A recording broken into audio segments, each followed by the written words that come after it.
मैंने भी इसका अध्ययन किया, फिर मैंने कुछ लोगों से बात की, मुझे पता लगा नहीं, ये बिल्कुल एक नया संगठन उभरा है, तहरीके तालिबान कश्मीर। ये एक नया जिहादी संगठन उभर के आया है साहब।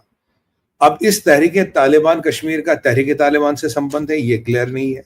इसका अफगानियों के साथ संबंध है, ये क्लियर नहीं है। इसका आईसिस के साथ संबंध है, ये क्लियर नहीं। इसके रूट्स कहाँ आते हैं? और इन्होंने पूरा एक लेटर निकाला, तहरीके तालिबान कश्मीर। ये तहरीके तालिबान पाकिस्तानी, ये तहरीके तालिबान कश्मीर है। ये बहुत इंपॉर्टेंट डेवलपमेंट है। और इनके अगर आप लेटर पढ़े, इनके जो मैंने रिसर्च किया इनके बारे में और लोगों से जानकारी आई है, ये सबसे पहले कहते जी हमारा आईएसआई से कोई संबंध नहीं है। तो अपने आप को पहले दिन ही इन्होंने आईएसआई से दूर कर दिया, ताकि कल को अगर लफड़ा हो बोले मैं तो आईएसआई को जानते ही नहीं। ये अपनी एलिजेंस कहाँ आती है, इनके रूट्स कहाँ, ये कुछ नहीं बताते। और यहाँ पे एक जिहाद को एक लेजिटिमाइज करने की कोशिश की जा रही है। जहाज को लेजिटिमाइज करने के लिए बोलते हैं कि भाई यूएन रेजोल्यूशन जो आया था कश्मीर को लेके, वो पिछले 75 सालों से फॉलो नहीं हुआ है। जब ये यूएन रेजोल्यूशन कश्मीर को लेके पिछले 75 सालों से फॉलो नहीं हुआ, अब हमें मजबूर होके जिहाद का रास्ता अपनाना पड़ा। अब हमें मजबूर होके हथियार उठाने पड़े। और इस जिहाद और हथियारों के लिए ये नया संगठन बना है जिसका काम होगा लिबरेशन ऑफ कश्मीर। और हमें काफिरों के अगेंस्ट जिहाद करना है, और जो भी इस रास्ते में आएगा उसको हम एलिमिनेट करेंगे।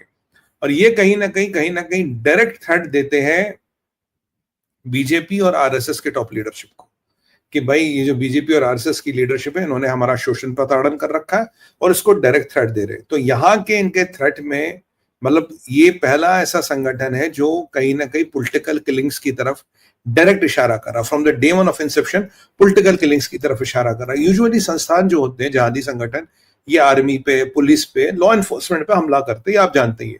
पर ये पहला ऐसा संगठन है जो डायरेक्ट पॉलिटिकल असैसिनेशंस को लेके कह रहा है।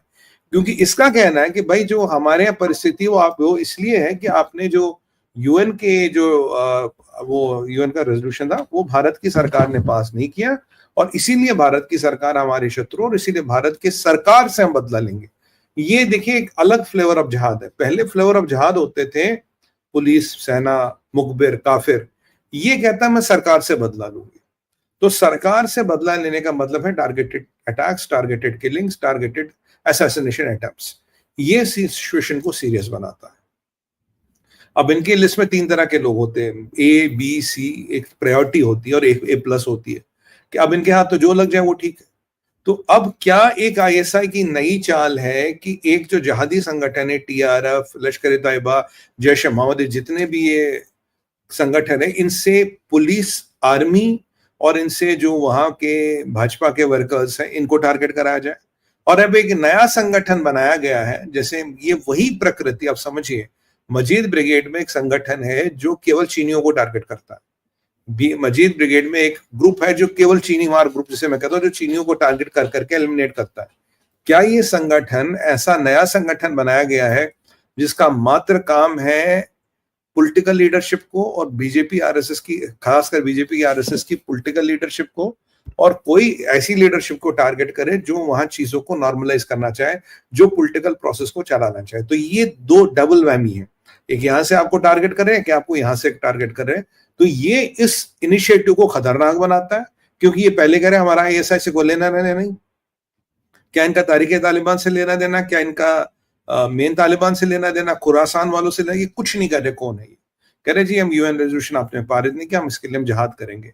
तो ओपन कॉल ऑफ जिहाद है। और कह रहे कि भाई अभी तक खासकर जो यहाँ पिछले 75 साल में व्हाट यू कॉल दिस नाइंसाफियां हुई, हमें उसके लिए लड़ना है, ये करना है। और यहाँ पे दूसरी जो सनसनीखेज खबर आई, जो इसके बारे में आपको बात कर रहा था, ये आई है कि पाकिस्तान अब इन्फिल्ट्रेशन के तरीके बदल रहा है।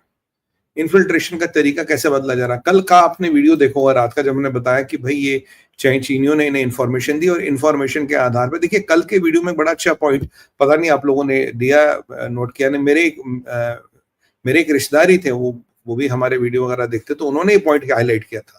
तो उन्होंने कहा था सुमित भाई ये पॉइंट हाईलाइट करना। तो मतलब सुबह मिले थे, जो क्रिया वगैरह चल रही थी उसमें, तो उन्होंने कहा कि भाई ये यहाँ एक आप बात देखिए, लॉजिक देखिए यहाँ पे क्या है। हमारी एयरबेस का चाइना कंटिन्यूअस पिक्चराइजेशन कर रहा, कंटिन्यूअस पिक्चर ले रहा, कुछ भी वहां घटना होती है उसको पिक्चराइज किया जाता है। तो चीनियों ने क्या किया, जैसे आप आदमपुर की बात करें, इन्होंने कहा जी, यहाँ भुज की बात करें, उन्होंने कहा भुज में जी हमने S-400 उड़ाया। तो भुज में एक गाड़ियां खड़ी थी, उनमें कभी आग लग गई, एक गाड़ी ध्वस्त हो गई, जो भी हुआ, कारण कुछ भी हुआ, और ये मार्च से उससे पहले कुछ महीने ही आग लगी थी। चीनियों ने उस आग की फोटो खींची। तो मतलब जब भी कोई घटना होती, फोटो खींची, एग्जैक्टली भुज की फोटो, भुज के कोऑर्डिनेट्स की फोटो, भुज की फोटो उठा के पाकिस्तानियों को दी, उसमें था। तो अब पाकिस्तानियों के लिए उस आग को, जिसमें गाड़ी जली थी, उसको केवल ये दिखाना था जी, ये जो S-400 है, ये जब जला, ये जो ब्लैक स्पॉट आप देख रहे हो, ये जो अपराध देख रहे हो, ये उस जलती हुई गाड़ी की नहीं है, S-400 की है।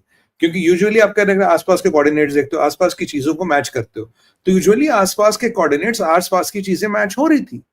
तो चाइना और पाकिस्तान का जो डबल गेम चलता है, ये ऑपरेशन सिंदूर में एक्सपोज तो हुआ ही। अब यहाँ एक और इसी संदर्भ में, इसी पैटर्न में एक और खुलासा आ रहा, जो आपसे शेयर कर रहा हूं।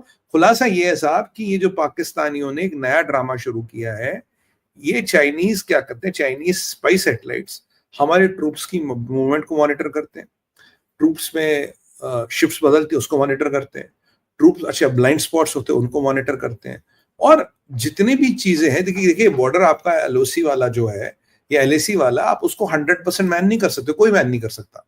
LOC में देयर आर ऑलवेज दोस, पहाड़ों के ऊपर पासेस होते हैं, वेयर नेचुरल, मतलब लीवेज टू एंटर एंड लीव, वो पासेस होते हैं, वो केव्स होती है, जो भी आपको देखें वो होती है हमेशा। ये आपने अगर पिक्चर देखी हो, वो विजय कौशल की पिक्चर, उसमें भी ऐसी एक केव का मेंशन था। तो ये पासेस, ये केव्स होते हैं, और विद टाइम ये बनते बिगड़ते रहते हैं, नई नई ग्लेशियर मूवमेंट्स हो रही, उससे चीजें बदलती है। तो चाइनीज आपकी पूरी फौज पे नजर रख रहे, पूरी फौज पे नजर रख रहे हैं भारत की।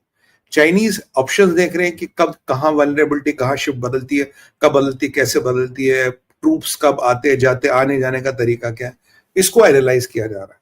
इसको एनालाइज करके पाकिस्तानी आर्मी को दिया जा रहा है, और पाकिस्तानी आर्मी के पास आ रही है विंडोज मतलब कि यहाँ विंडो है, यहाँ विंडो है, यहाँ विंडो है।